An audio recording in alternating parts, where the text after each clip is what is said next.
తాకట్లో ఉన్న బంగారాన్ని విడిపించి ఆ రోజున మార్కెట్ ధర కట్టి మిగిలిన డబ్బును మీకు అందిస్తుంది కొమ్మూరి గోల్డ్.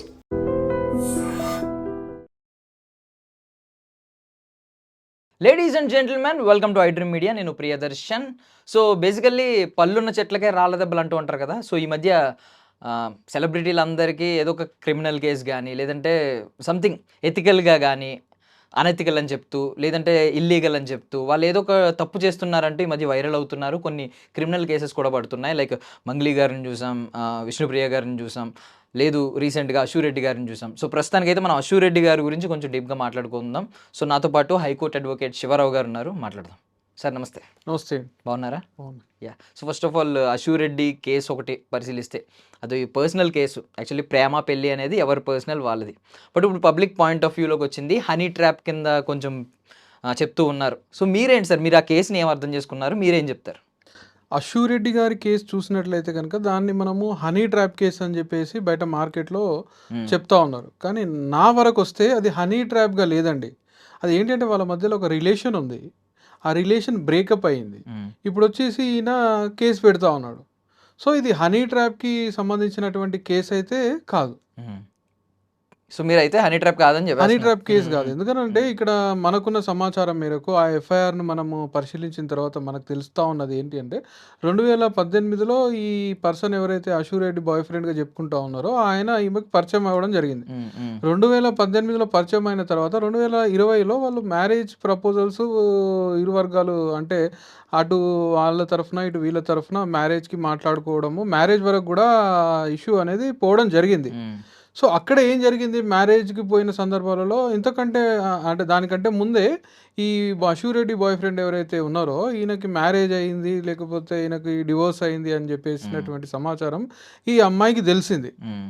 తెలిసి ఏం చేసిందంటే 2020లో మ్యారేజ్ నాకు వద్దు అని చెప్పేసి అమ్మాయి చెప్పడం జరిగింది. దాని తర్వాత వాళ్ళ మధ్యలో బ్రేకప్స్ రావడము, దాని తర్వాత విడిగా ఉండడము, ఇవన్నీ జరిగినాయి. తర్వాత మళ్ళీ రిలేషన్ అనేది మళ్ళీ కుదిరింది వాళ్ళ మధ్యలో, మళ్ళీ వాళ్ళు ఇద్దరు కలిసినారు. సో ఇక్కడ ఏంటి అని అంటే అశూరెడ్డి తప్పుందా లేకపోతే అశూరెడ్డి బాయ్ ఫ్రెండ్ తప్పుందా అంటే ఖచ్చితంగా కూడా తప్పు అనే దాని గురించి మనం మాట్లాడుకుంటే ఇద్దరిది తప్పు ఉందండి. అక్కడ తప్పు లేదు అంటే ఎవరిది తప్పు లేదు. అశూరెడ్డికి సంబంధించిన ఆ బాయ్ ఫ్రెండ్ వాళ్ళ ఫాదర్ ఇవాళ వచ్చేసి నా కొడుకుకు అన్యాయం జరిగింది అంటున్నాడు, కానీ నిజంగా వాళ్ళ కొడుకును పద్ధతిగా పెంచి ఉంటే ఈ పరిస్థితి వచ్చేదే కాదు. సో ఇప్పుడు అంటే చాలామంది ఇప్పుడు బయట సోషల్ మీడియాలో కానీ అందరూ మాట్లాడేది ఏంటంటే వీళ్ళు స్టార్డమ్ని మిస్యూజ్ చేస్తున్నారు. స్టార్డమ్ని మిస్యూజ్ చేయడం అనేది కదండి, ప్రతి దగ్గర ఇలాంటివి జరుగుతూనే ఉంటాయి. కాబట్టి స్టార్స్ అనేటప్పటికీ ఇవి పబ్లిక్లో ఎక్కువగా చలామణి అవుతూ ఉంటాయి, అందరి నోట్లలో నానుతూ ఉంటాయి. ఇక్కడ ఏంటి అని అంటే ఈ అబ్బాయి తను ఒక అబ్బాయిగా మొగోడిగా తను షో ఆఫ్ చేసుకున్నాడు, నా దగ్గర డబ్బులు ఉన్నాయి, నేను తోపుని, నేను లండన్లో ఉంటా, నీకు H1B వీసాలు నేను నీకు ఇప్పిస్తాను, నేను లండన్కి తీసుకుపోతా, నీ కెరియర్కి నేను హెల్ప్ చేస్తా, ఇవన్నీ వేసేసి ఈ అమ్మాయిని ఫ్లడ్ చేసినాడు. ఈ అమ్మాయికి ఉన్నటువంటి అందము ఆ అబ్బాయికి అట్రాక్షన్ అయిపోయి దాని ద్వారా ఆ అబ్బాయి అమ్మాయిని ఏదో రకంగా ఫ్లడ్ చేసి ట్రాప్ చేసి ఈ అమ్మాయితోని కొన్ని రోజులు ట్రావెల్ చేసి ఉన్నాడు. ఇవాళ వచ్చేసి నార్మల్గా మనం చెప్పుకుంటాం కదా, ఆడపిల్లలు వాడుకున్న రోజులు వాడుకొని మమ్మల్ని వదిలేసిండ్రు అని చెప్పేసి, ఇప్పుడు మొగోళ్ళు వాడుకున్న రోజులు వాడుకొని వదిలేసిండ్రు ఇట్లాంటి బయట మాట్లాడుకుంటాం కదా. అదే ప్రాసెస్లో ఈరోజు 8-9 సంవత్సరాలు రిలేషన్లో ఉండి రిలేషన్ బ్రేక్ అయిన తర్వాత దాన్ని హనీ ట్రాప్ అని చెప్పడం అనేది ఖచ్చితంగా కూడా రాంగ్. అది లీగల్గా ఏదైతే ఎఫ్ఐఆర్ చేసిరో ఆ ఎఫ్ఐఆర్ అనేది నాట్ మెయింటైనబుల్ అండి. ఒకసారి మీరు హైకోర్టుకి వస్తే ఖచ్చితంగా క్వాష్ అవుతుంది. మన ఆఫీస్కి వచ్చేది దాన్ని ఒక 2 నుంచి 3 వారాలలో క్వాష్ చేయగలుగుతాం మనం అటువంటి కేసెస్లో. అంటే ఇవి సెలబ్రిటీ కేసెస్ కాబట్టి పాపులర్ అవుతూ ఉన్నాయి, కానీ సెలబ్రిటీ కేసెస్ కాకుండా ఇట్లాంటి కొన్ని కేసెస్ పెట్టిన సందర్భాలలో మన ఆఫీస్లో గతంలో చాలా తొందరగానే మనము ఎఫ్ఐఆర్స్ని క్వాష్ చేయడం జరిగింది. సో అందులో భాగంగానే ఇది ఒక ఎఫ్ఐఆర్ తప్పితే దీంట్లో పెద్ద కేసు ఏం లేదు. ఈ కేసుతోనే ఆమెకు వచ్చే నష్టం కూడా ఏమీ ఉండదు. బట్ ఏంటి అని అంటే ఒక ఆడపిల్లతో మీరు రిలేషన్లో ఉన్నప్పుడు మీరు అన్ని డబ్బులు ఎందుకు ఇచ్చిరని మీరు కూడా ఒకసారి ఆత్మ పరిశీలన చేసుకోవాల్సిన అవసరం ఉంది. అంటే ఇప్పుడు బయట మాట్లాడేది కూడా వాళ్ళు చెప్పిన ఆ తీరు కూడా చూస్తే ఏంటంటే పెళ్ళి అనేది ఫస్ట్ నుంచి ఉంది, పెళ్లి చేసుకుందామనే ఉద్దేశంతోనే మొదలైన సంబంధం ఇది. సో ఈవెన్ మీరు చూసుకుంటే అశూరెడ్డి వాళ్ళ చెల్లి అకౌంట్కి కూడా, దివ్య వాళ్ళ అక్కో చెల్లో, ఆమె కూడా ఒక 50 lakhs సెండ్ చేసినట్టు చెప్తున్నారు. అంటే పెళ్లి అని చెప్పేసి అనుకున్నారు, దాని తర్వాత ఆయన డబ్బులు పంపించినాడు, మరి ఎన్ని రోజులు పెళ్లి అని అనుకుంటారండి? నాకు అర్థం కాదు. అంటే అప్పటికి డివోర్స్, అతనికి కూడా డివోర్స్ ప్రాసెస్ ఇంకా అంటే కంప్లీట్ ఈ అవ్వకపోవడం. ఈ ఈ పెళ్లికి సంబంధించినటువంటి ప్రాసెస్ ఏదైతే ఉందో దీన్ని పోస్ట్ పోన్ చేసింది బేసిక్గా మనం చూసినట్లయితే అష్యూరెడ్డి కాదు, మనకున్న ప్రాథమిక సమాచారం మీరు. ఓకే. అష్యూరెడ్డి దగ్గర మ్యారేజ్ చేసుకోవడానికి ఎటువంటి ప్రాబ్లం లేదు. తను ఎప్పుడు కూడా రెడీగానే ఉన్నారు స్టార్టింగ్ స్టేజ్. ఎప్పుడు అంటే ఈ అబ్బాయికి డివోర్స్ రాకపోవడము, ఆ ప్రాసెస్ అనేది కంటిన్యూ అవ్వడము, ఈయననే పోస్ట్ పోన్ చేస్తూ వచ్చిండు. ఇవాళ ఉన్న ఒపీనియన్ రేపు ఉండదు కదండి. మీరు ఇవాళ డబ్బు ఇచ్చిండ్రు, ఇప్పుడు పెళ్ళైన కాపురాలే అత్యంత ఈజీగా కూలిపోతూ ఉన్నాయి. మొగుడు పిల్లలవే వీరి ఈజీగా డివోర్స్ తీసుకుంటున్నాయి ఈ కాలంలో. 8 సంవత్సరాలు 9 సంవత్సరాలు మీరు రిలేషన్స్లో ఉన్న తర్వాత ఇవాళ ఆమెకు వచ్చేసి నాకు ఈ పెళ్ళి ఇష్టం లేదు అనేటువంటి స్వేచ్ఛ ఆమెకు లేదంటారా?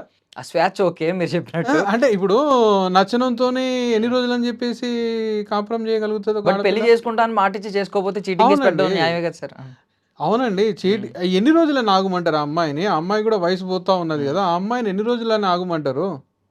పెళ్లి చేసుకుంటా అని చెప్పేసి చెప్పకపోతే చీటింగ్ కేసు పెట్టొచ్చు అని చెప్పేసి మీరు అడుగుతా ఉన్నారు కదా. ఎన్ని రోజులని ఒక ఆడపిల్లని పెళ్లి చేసుకోకుండా మీరు ఆపుతారండి? నాకు అర్థం కాదు. ఆ అమ్మాయికి నేను ఆల్రెడీ మ్యారేజ్ అయిన వ్యక్తిని అని చెప్పేసి మీరు ముందే చెప్పిండ్రా 2018లో? చెప్పారని చెప్తున్నారు. అంటే చెప్పలేదు కదా. ఇప్పుడు అబద్ధాలు 100 చెప్తాం కదా. ఇక్కడ బాధితుడు ఎవరండి? బాధితుడేమో లండన్లో కూర్చుంటాడు. బాధితుడు అని చెప్పేసి ఇది ఏమన్నా సివిల్ కేసా? నువ్వు వచ్చి ఆమె తరఫున కేసు పెడతా, ఈయన తరఫున కేసు పెడతా, నీ కొడుకేమన్నా చిన్న మొల్లోడా? ఏం తెలియదా? ఒక ఆడపిల్లని 8 సంవత్సరాలు 9 సంవత్సరాలు వాడుకొని డబ్బాష చూపెట్టేసి నా దగ్గర నీ దగ్గర డబ్బు ఉంటే నీ ఇంట్లో దాచుకోవయ్యా. నువ్వు ఆమెకి షో ఆఫ్ చేస్తేనే కదా. ఆమె ఖర్చు పెట్టించింది అని ఎంతసేపు ఆమెను బద్నాం చేస్తూ ఉన్నారు. ఆమెను ఏదో క్రిమినల్ లాగా చూపెడతా ఉన్నారు. ఎంతమందిని ఆమె హనీ ట్రాప్ చేసింది? కాదు కదా. నువ్వే ఒక పర్సన్వి, నువ్వు ఫస్ట్ పర్సన్వి. నిజంగా నీకు ఆ అమ్మాయి మీద ఇష్టం ఉన్నప్పుడు, ఆ అమ్మాయితోనే నువ్వు పెళ్లి చేసుకుంటా అన్నప్పుడు, నీకు మ్యారేజ్ అయిన విషయము, నువ్వు ఆల్రెడీ మ్యారీడ్ అన్న విషయము ఆ అమ్మాయికి చెప్పి ఉంటే ఆ అమ్మాయి నీ వైపు ఎందుకు చూసేది? ఒకవేళ చూసిందే అనుకుందాం, ఎన్ని రోజులు పడుతుంది నువ్వు డివోర్స్ తీసుకోవడానికి? ఇదంతా నీ దగ్గర తప్పు పెట్టుకొని చివరాఖరికి వచ్చేసి ఈ రోజు ఉన్న మైండ్ సెట్ ఏదైతే ఉందో, ఈ రోజు ఉన్నటువంటి మానసిక పరిస్థితి రేపు ఉండాలని లేదు కదన్నా. అండ్ నాకు ఒక క్వశ్చన్ వచ్చిందండి. ఇప్పుడు మీరు అన్నారు ఇప్పుడు పెళ్ళి ఇంకా విడాకుల ప్రాసెస్ అది ఎంతకాలం ఎందుకు పట్టిందని. ఎంతకాలం ఎందుకు పట్టిందనే దానికంటే విడాకులు అవ్వకముందే పెళ్ళి ఇంకొక పెళ్లి చేసుకుంటే క్రైమ్ అది. ఎగ్జాక్ట్. అలాగే విడాకులు అవ్వకముందే ఇంకొక పెళ్లి సెటిల్ చేసుకుంటే అది కూడా క్రైమ్లోకి వస్తుందా? అంటే ఇప్పుడు పెళ్లి సెటిల్ చేసుకోవడం క్రైమ్లోకి రాదు, సహజీవనం చేయడం క్రైమ్లోకి రాదు. అంటే మన చట్టం ప్రకారం మనం మాట్లాడుకుంటే. కానీ ఏంటి అంటే ఒక అమ్మాయిని లైఫ్లో భార్యగా ఉండగా నువ్వు ఇంకొక మ్యారేజ్ చేసుకుంటే దాన్ని బైగామిగా ట్రీట్ చేస్తాం. అంటే తాలిబొట్టు అంటారు కదా, తాలి కట్టడము, లేకపోతే సప్తపది, లేకపోతే ఈ జీలకర్ర బెల్లము, దీన్ని మనం ఏంటి అంటే హిందూ మ్యారేజ్ యాక్ట్ అంటే భారత వివాహ చట్టం ప్రకారం దీన్ని మనం మ్యారేజ్గా చేస్తాం. ఓకే. అంటే మ్యారేజ్ అంటే ఏంటి అని అంటే కొన్ని ఉంటాయి అన్నమాట. లైక్ చెప్పిన కదా, ఈ ప్రకారంగా నువ్వు మ్యారేజ్ చేసుకుంటే దాన్ని మ్యారేజ్ అని చెప్తారు. ఇలా కాకుండా నువ్వు లివింగ్లో ఉన్నావు అని మ్యారేజ్ కింద కన్సిడర్ చేయరు. కానీ ఈ రోజులలో ఏంటి అని అంటే లివింగ్కి కూడా చట్టభద్రత ఉంది. స్వయంగా సుప్రీంకోర్టు చెప్తా ఉన్నది, మీరు కొన్ని రోజులు లివింగ్లో ఉండి ఆ అబ్బాయి వచ్చేసి నన్ను రేప్ చేసిండు అని అంటే మేము ఎట్లా ఒప్పుకోవాలి? కరెక్ట్. అర్థమైంది కదా. రీసెంట్గా సుప్రీంకోర్టు ఏమంటుంది అని అంటే, నేను ఒక అబ్బాయితోనే చాలా రోజులు లివింగ్లో ఉన్నాను అని చెప్పేసి ఒక అమ్మాయి వచ్చి నన్ను ఆ అబ్బాయి రేప్ చేసిండు అంటే లివింగ్లో నువ్వు ఉన్న తర్వాత అది రేప్ ఎట్లయితుంది అని చెప్పేసి సుప్రీంకోర్టు స్వయంగా క్వశ్చన్ చేస్తా ఉంది. మరి అట్లాంటప్పుడు 8 సంవత్సరాలు 9 సంవత్సరాలు వీళ్ళు రిలేషన్లో ఉన్నప్పుడు, ఆ రిలేషన్లో ఈమెకి డబ్బులు ఇచ్చినప్పుడు ఇది హనీ ట్రాప్ ఎట్లయితుంది, ఇది క్రైమ్ ఎట్లయితుంది? అంటే ఈ అమ్మాయి మీద మనము 4 రాళ్ళు వేయాలి, ఏమైనా బెదిరిస్తే భయపెడితే డబ్బులు వస్తాయి. ఆమె దగ్గర ఉంటే ఇస్తుంది, ఆమె దగ్గర ఉంటే ఇస్తుంది. నువ్వు ఆమెకు ఎందుకు ఇచ్చినావు? అప్పిచ్చినావు? నువ్వు అప్పిచ్చినావా తిరిగి ఇవ్వడానికి? నీతో 8 సంవత్సరాలు ఆమె ట్రావెల్ చేయించుకొని అన్ని రకాలటువంటి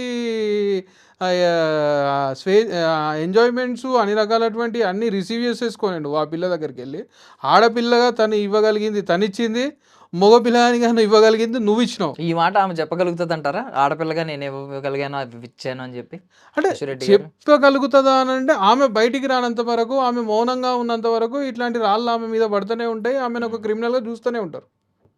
బట్ అంటే మీరు ఒక మాట అన్నారు, ఏమన్నారంటే ఇదంతా బాగుంది. బట్ పెళ్లి ఆశ చూసి అతను ఇచ్చాడు. లైఫ్ లాంగ్ నాతో ఉండే అమ్మాయి అని చెప్పి ఆ అమ్మాయికి స్పెండ్ చేశాడు. ఆమె స్వేచ్ఛ ఆమెకుంది. ఆమెకు నచ్చనప్పుడు ఆమె చెప్పేయచ్చు.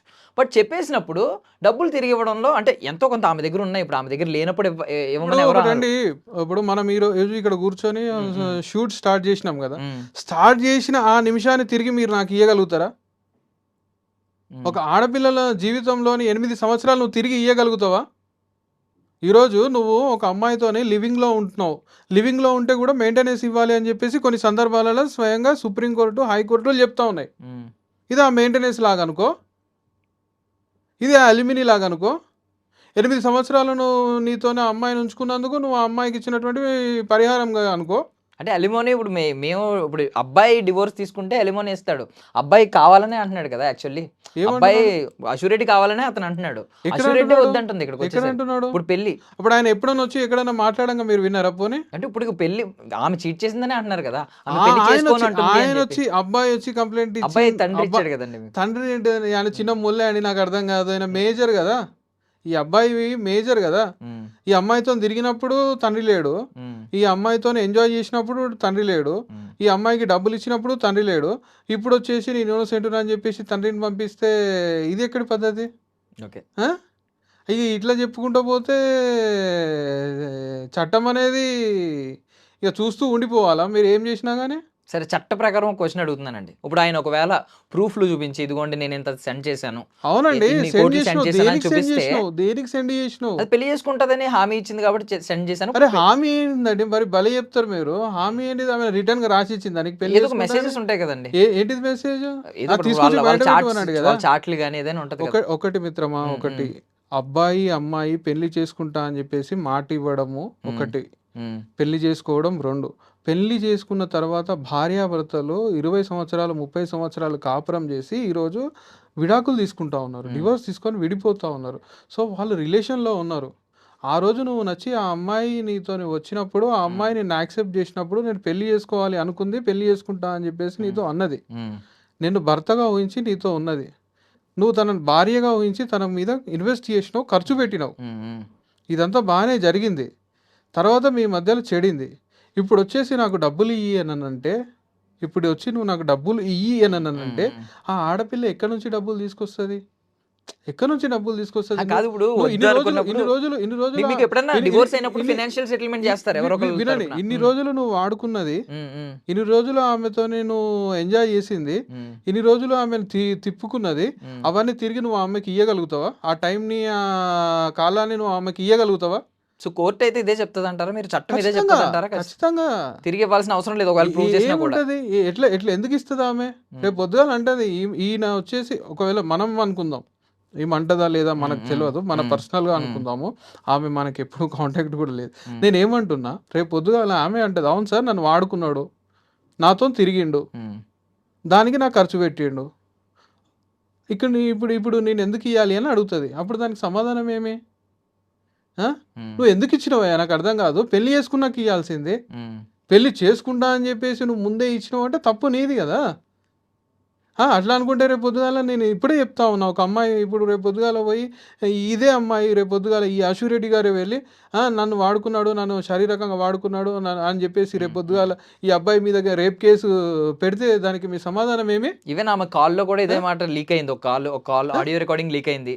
దానిలో ఏమంటుందంటే, నా ప్రమేయం లేకుండా మా ఇంటికి వెళ్తే నేను ఈ కేసు పెడతానని ఆమె చెప్పింది. మంచిది కాబట్టి, ఆమె ఎంతో కొంత విలువలు పాటిస్తుంది కాబట్టి ఈ రోజు వరకు వచ్చి ఈయన మీద కేసు పెట్టలే. ఉమ్, ఉమ్, రేపు పొద్దుగాల ఆమె కూడా పోయి నన్ను ఫిజికల్గా వాడుకున్నాడు, నన్ను కొట్టిండు, నన్ను తిట్టిండు, పెళ్లి కాక ముందుకే నన్ను నానా హింసలు పెడతా ఉన్నాడు, నన్ను కొడతా ఉన్నాడు, తిడతా ఉన్నాడు, అనుమానిస్తూ ఉన్నాడు, నా ప్రొఫెషన్ యాక్టింగ్ ప్రొఫెషన్, నా ప్రొఫెషన్లో నేను ఇట్లనే ఉండాలి, నన్ను ఆ బట్టలు వేసుకోవద్దు అన్నాడు, ఈ బట్టలు వేసుకోవద్దు అన్నాడు, నన్ను రాచి రంపాన పెడతా ఉన్నాడు, నన్ను 4 గోడల మధ్యలో చిత్రహింసలు పెడతా ఉన్నాడు. నా పిల్లపై రేపు పొద్దుల కంప్లైంట్ పెట్టలేదు కాబట్టి నువ్వు ఇవాళ వచ్చి రుబాబు ప్రూవ్ మాట్లాడుతావు. చేయగలగాలి కదండి మీరు అన్నట్టు. ఇప్పుడు ఆధారాలు ఉండగలగాలి కదా. ఆయన హింసించినట్టు ఎందుకుండేయండి? at least harass చేసినట్టు. అట్లా అనుకుంటే డివిసి డొమెస్టిక్ వైలెన్స్ కేసు అనేది ఉమ్. అసలు జీరో.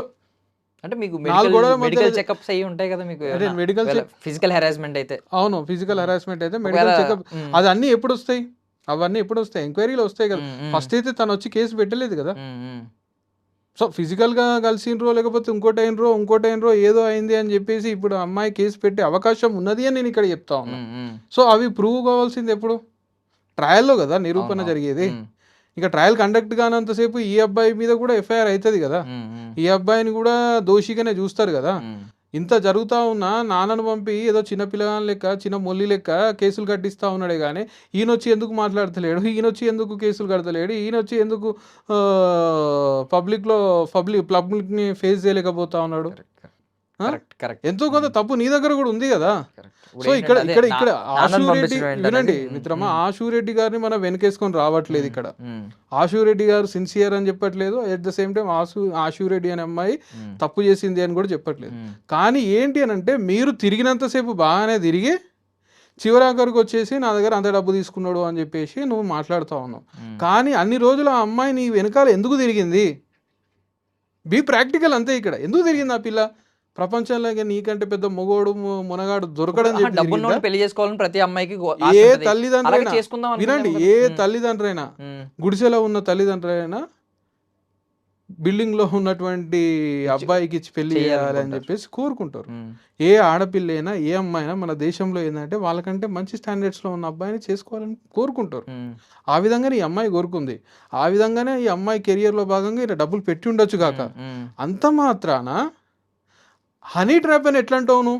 హనీ ట్రాప్ అనేది కంప్లీట్లీ బుల్షిట్. మీరు చెప్పినప్పుడు అర్థమైపోయింది. బట్ చీటింగ్ అనేది ఇంకా చీటింగ్ చేస్తే కూర్చొని మాట్లాడుకోవాలి. నిజంగా ఆమె దగ్గర ఉంటే డబ్బులు ఇస్తుంది, లేదు ఇవ్వది, సరే అదేదో ప్రాసెస్ నడుస్తుంది. నా దగ్గర డబ్బులు తీసుకుంది అని చెప్పేసి నువ్వు సివిల్ దావా వేయి కదా. నువ్వు హనీ ట్రాప్ అనే చెప్పి ఒక ఆడపిల్లని ఎట్లా అంటావు? అంటే మాట ఇచ్చి మాట తప్పింది అయితే చీటింగ్ అని పెట్టు కదా. చీటింగ్ నేనేమంటున్నా, నేను ఎఫ్ఐఆర్ నేను చదివిన ఎఫ్ఐఆర్ నిజంగా ఆ పిల్ల చీట్ చేసింది, నా దగ్గర ఒక అమ్మాయి డబ్బులు తీసుకుంది, నన్ను చీట్ చేసింది అని సదరు వ్యక్తి రావాలి, కేసు కట్టాలి, సివిల్ కేసు కట్టాలి. కానీ ఇక్కడ జరిగింది ఏంది? హనీ ట్రాప్ అనే వర్డ్ నువ్వు ఎందుకు యూజ్ చేసినావు? అది ఎట్లా హనీ ట్రాప్ అయింది? పెళ్లి వరకు పోయిన సంబంధం ఎట్లా హనీ ట్రాప్ అయింది? 8 సంవత్సరాలు రిలేషన్షిప్ లో ఉన్నది ఎట్లా హనీ ట్రాప్? అది ఆయన ఇంకొక పదం వాడారు, ఎఫ్ఐఆర్లో ఇంకొకటి ఉంది ఏంటంటే చీటింగ్ కేసుతో పాటు ఫ్యామిలీ మొత్తం ప్లాన్డ్ క్రైమ్, ఇది ఫ్యామిలీ ప్లాన్డ్ ఫ్రాడ్ కింద చూపించారు. చాలా మంచి ప్రశ్న మాట్లాడు, చాలా మంచి మాట. ఇప్పుడు ఈ అమ్మాయి ఆశూరెడ్డి గారు ఎవరైతే ఉన్నారో, ఈ అమ్మాయి ఆ అబ్బాయితో కేసు పెట్టుకుంటే ఎంటైర్ ఫ్యామిలీలో ఉన్న వాళ్ళ పేర్లని నువ్వు ఎఫ్ఐఆర్లో ఎట్లా పెట్టిస్తావు? అంటే అందరూ అల్లుడు అని పిలిచేవారు, అది కూడా మోసం కదా. ఈవెన్ దివ్య అకౌంట్ పంపించాడంటే ఒకటండి వినండి, వేల లక్షల రూపాయలు కోట్ల రూపాయలు కట్నాలు ఇచ్చి ఈరోజు ఆడబిడ్డల పెళ్లి చేస్తూ ఉన్నారు. ఆడబిడ్డల పెళ్లి కోట్ల రూపాయల కట్నాలు ఇచ్చి పెళ్లి చేసిన తర్వాత డివోర్స్ ఎప్పుడైతే అవుతుందో 1 కోటి రూపాయలు ఖర్చు పెడితే ఆ అమ్మాయికి నిజంగా కూడా మేము ప్రాక్టికల్గా అడ్వకేట్గా చూస్తూ ఉన్నాం కాబట్టి చెప్తా ఉన్నా, 10 లక్షలు కూడా ఇచ్చే పరిస్థితి ఈరోజు మార్కెట్లో లేదు. ఒక ఆడపిల్ల తండ్రి 1 కోటి రూపాయలు పెట్టి ఖర్చు చేసి పెళ్లి చేస్తే కట్నకాలికలు ఇచ్చేసి రేపు పొద్దుగాల ఏదైనా అనుకోని సందర్భంలో డివర్స్కి దారితీసి డివర్స్ అయితే ఆ మగపిల్ల వాళ్ళు కావచ్చు, ఆ అబ్బాయి ఎవరైతే భర్త కావచ్చు, 10 లక్షలు కూడా ఫుల్ అండ్ ఫైనల్ సెటిల్మెంట్ కింద అలిమనీ కింద ఇచ్చే పరిస్థితి ఈరోజు లేదు మార్కెట్. మరి అక్కడ అలాంటి పరిస్థితిలో నువ్వు ఒక అమ్మాయికి పెళ్లి చేసుకుంటుంది అని చెప్పేసి ఇచ్చినప్పుడు నువ్వు 8 సంవత్సరాలు ఆ పిల్లతో తిరిగినప్పుడు నువ్వు ఆ పిల్లకి ఇచ్చే ముందు ఆలోచించాలి, చేసుకుంటుందా లేదా అని చెప్పేసి. సరే ఇచ్చినప్పుడు ఏం చేయాలి? కూర్చోవాలి, మాట్లాడుకోవాలి. నీకు ఇచ్చిన ప్రూఫ్స్ ఏమైనా ఉంటే ఆ ప్రూఫ్స్ని తీసుకొచ్చేసి మనీ రికవరీ సూట్ అనేది ఒకటి ఉంటుంది. మనీ రికవరీ సూట్ను నువ్వు వేసుకొని నువ్వు మనీని రికవరీ చేసుకోవాలి. నీకు ఏ రాంగ్ ఇంటెన్షన్ లేకపోతే ఇల్ మోటివ్ అనేది లేదు అనుకున్నప్పుడు నువ్వు ఈ రకంగా మనీని రికవరీ చేసుకోవచ్చు. కానీ నువ్వు ఇవేవి కాకుండా ఒక ఆడపిల్ల ఎదుగుతున్న క్రమంలో, యాక్టర్గా ఎదుగుతున్న క్రమంలో, ఒక నటిగా తను ఒక మంచి పేరు తెచ్చుకుంటున్న క్రమంలో ఆమె యొక్క రెప్యుటేషన్ని నువ్వు డ్యామేజ్ చేస్తా, పరువు నష్టం చేస్తా. ఈరోజు ఆమెను ఒక హనీ ట్రాపర్గా, ఒక మాయలేడిగా, కిలాడి లేడిగా నువ్వు చూపిస్తా, ఎఫ్ఐఆర్ చేస్తూ ఉన్నావు. అది కూడా నీకు దమ్ము లేక మీ నాయనని పంపి చేపిస్తూ ఉన్నావు అని అంటే నువ్వు ఎన్ని తప్పులు చేసి ఉంటావు. గురువింజ కిందకు తన నలుపు తెలియదు అన్నట్టు నువ్వు ఎన్నో తప్పులు చేసి ఉంటావు కదా. అంటే ఈ పిల్ల మంచిది అని చెప్పేసి నేనేం సర్టిఫై చేస్తలేను. అట్ ద సేమ్ టైం ఏంటి అంటే నువ్వు చేసింది కూడా కరెక్ట్ కాదు.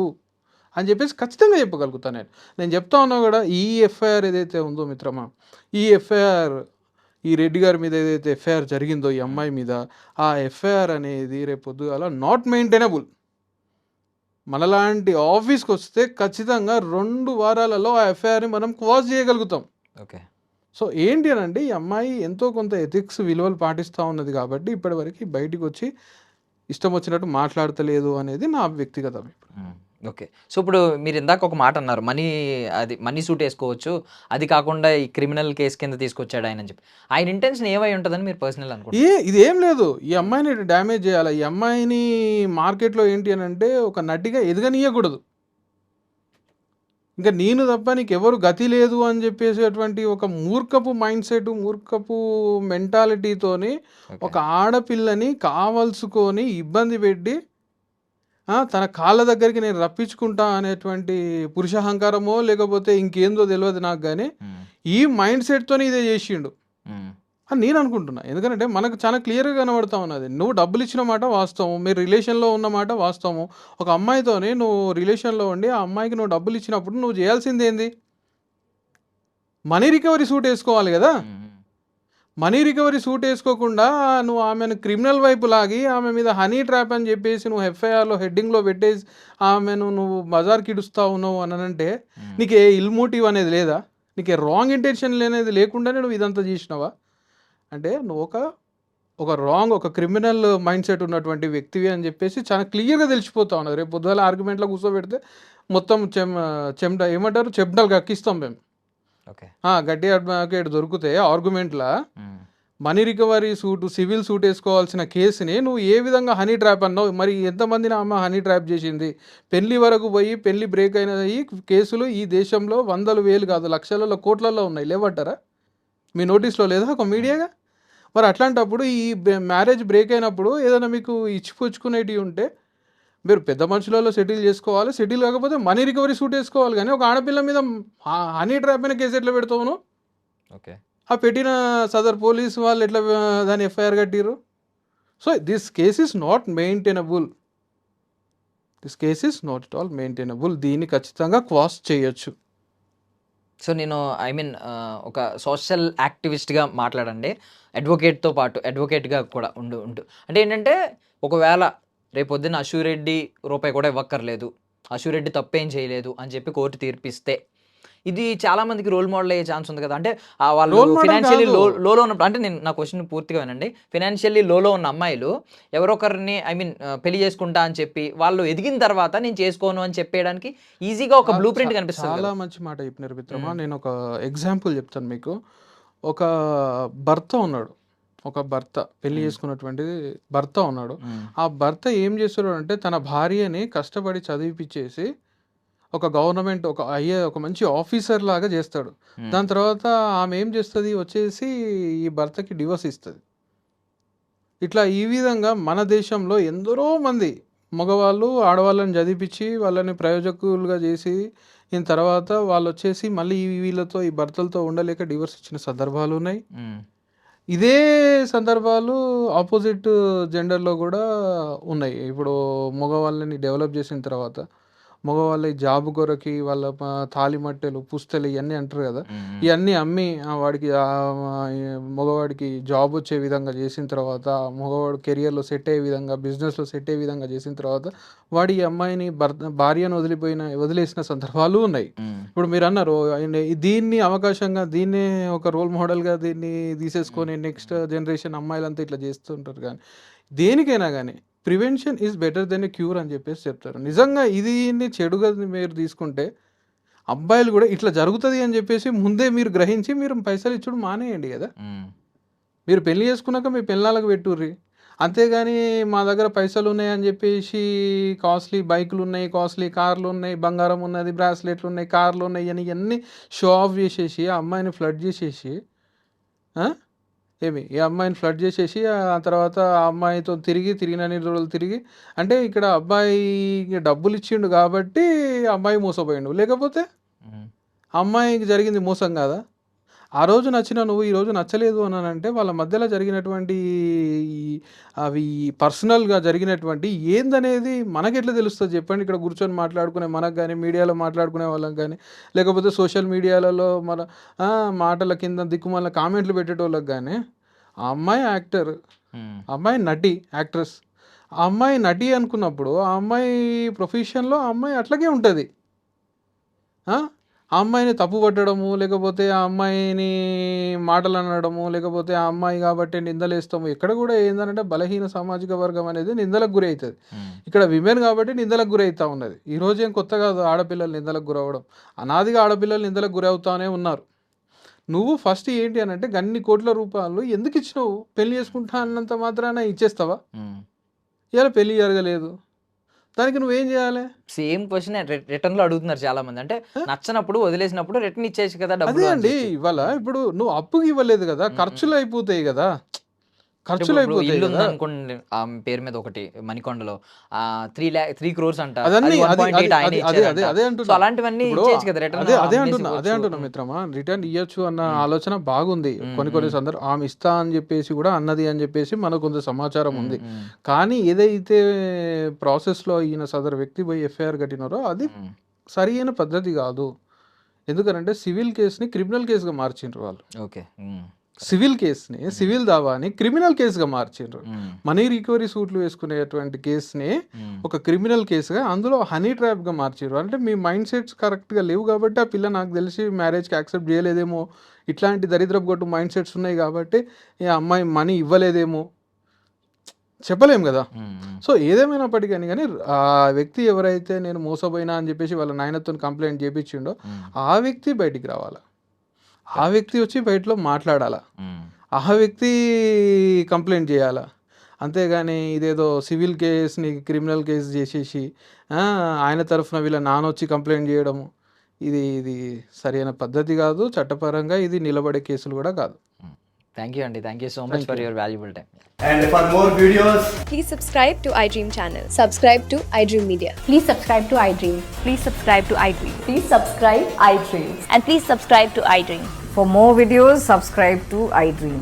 please like, share and subscribe to the channel. Congratulations, iDream. Subscribe to iDream. Subscribe to iDream. So subscribe to iDream Media. iDream ki iDream team అందరికి huge congratulations. Please subscribe iDream Media. Please subscribe to iDream. Subscribe iDream. Please subscribe to iDream. iDream అంటే నా కళల channel subscribe చేసుకున్న నోరు తిరుగుతలేదు, మీరైతే గంట గుర్తు కొట్టండి. For more such videos, please subscribe to iDream. Subscribe to iDream. Please subscribe to iDream. Please subscribe iDream Media. Please do subscribe to iDream. Please subscribe to iDream Media. For best entertainment and information, please subscribe iDream. And don't forget to subscribe to iDream.